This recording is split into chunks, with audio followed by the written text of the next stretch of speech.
আজকে আমি আপনাদের সাথে ডিমের আরেকটি নতুন রেসিপি শেয়ার করব, যেটা খেতে অনেক মজার। চলুন তাহলে শুরু করা যাক। প্রথমেই আমি কড়াইতে 2 থেকে 3 টেবিল চামচের মতো তেল দিয়ে দিলাম। এবার এর মধ্যে দিয়ে দিচ্ছি হাফ চা চামচ লবণ আর একটুখানি হলুদের গুঁড়া। এখন এগুলোকে একটু নেড়ে মিশিয়ে নিব। মিশিয়ে নেওয়া হয়ে গেলে হালকা যখন তেলটা গরম হয়ে আসবে তখন দিয়ে দিচ্ছি ডিম। ডিমগুলো আজকে আমি অর্ধেক করে নিচ্ছি, আপনারা চাইলে আস্তেও রাখতে পারেন। এখানে আজকে আমি 3টা ডিম নিয়েছি, আপনারা মানুষ অনুযায়ী বাড়িয়ে বা কমিয়ে নিতে পারেন। এবার একটা সাইড হালকা ভাজা হয়ে গেলে আরেকটা সাইড উল্টিয়ে দেব। একটা জিনিস মাথায় রাখবেন, যারা নতুন রাঁধুনি আছেন, ডিম সবসময় একটা সাইড উল্টিয়ে দেব।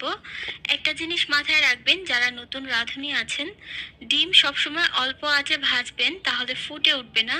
যদি আঁচটা বাড়িয়ে দেন তাহলে উপরের চামড়াটা ফুলে একদম ডিম ভেঙে যাবে, আবার আপনার শরীরে ছিটকে আসবে।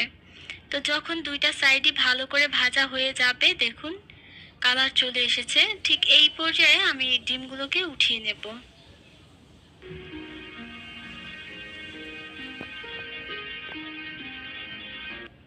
এইবার অবশিষ্ট তেলের মধ্যে দিয়ে দেব হাফ চা চামচ আস্ত জিরা। জিরাটা কিছুক্ষণের জন্য একটু ভেজে নেব, পুড়িয়ে ফেলা যাবে না, সেটা খেয়াল রাখবেন। জিরাটা হালকা ভাজা হয়ে গেলে এবার দিয়ে দিচ্ছি পেঁয়াজ আর কাঁচামরিচ।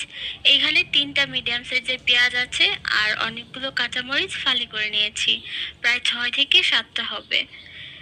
এবার এই পেঁয়াজটাকে একটু ভাজবো, তবে এর আগে পরিমাণ মতো লবণ দিয়ে দিলাম। লবণটা আমি কিন্তু 1 চা চামচ দিয়েছি, মানে বেশি করে দিয়েছি, পরে দেখে দেওয়া যাবে। পেঁয়াজটা যখন এরকম একটু হালকা ভাজা হয়ে আসবে তখন দিয়ে দিচ্ছি হাফ চা চামচ আদা বাটা আর হাফ চা চামচের বেশি রসুন বাটা। এবার এই আদা আর রসুনটাকে পেঁয়াজের সাথে ভালো করে ভেজে নেব, যাতে করে এর কাঁচা গন্ধটা চলে যায় আর একটা সুন্দর ফ্লেভার অ্যাড হয়। যখন আদা রসুন ভাজা হয়ে যাবে একটুখানি পানি দিয়ে বাকি মশলাগুলো দিয়ে দেব। দিয়ে দিচ্ছি হাফ চা চামচ জিরার গুঁড়া, হাফ চা চামচ ধনিয়া গুঁড়া, হাফ চা চামচ হলুদের গুঁড়া, হাফ চা চামচ থেকে একটু বেশি মরিচের গুঁড়া দিয়ে দিলাম। যেহেতু অনেকগুলো মরিচ দিয়েছি তাই এমনিতেই ঝাল হয়ে গেছে, মরিচের গুঁড়াটা কম দিয়ে দিয়েছি। এখন যখন তেলটা ভেসে উঠবে, মানে কষানো পুরোপুরি কমপ্লিট হয়ে যাবে, এই যে দেখুন এই রকম তেলটা ভেসে উঠলে দিয়ে দিচ্ছি আলু। এখানে আমি 2টা বড় সাইজের আলুকে কুচি কুচি করে কেটে নিয়েছি, যেইভাবে আলু ভাজি করা হয়। তো একটুখানি পানি দিয়ে এবার এই আলুগুলোকে নেড়ে মিশিয়ে ঢাকনা দিয়ে ঢেকে কষিয়ে নেব, যতক্ষণ না আলুগুলো সেদ্ধ হয়ে যায়।